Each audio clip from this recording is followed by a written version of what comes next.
In order to access your online PDF, you must first log in to your Orderline account.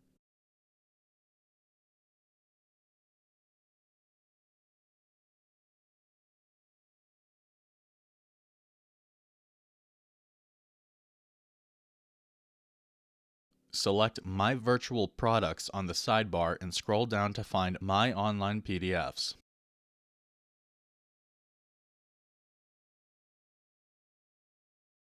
Where it will show a list of what you have available. Click View on an available PDF and it will open another tab to take you to the Orderline File Viewer.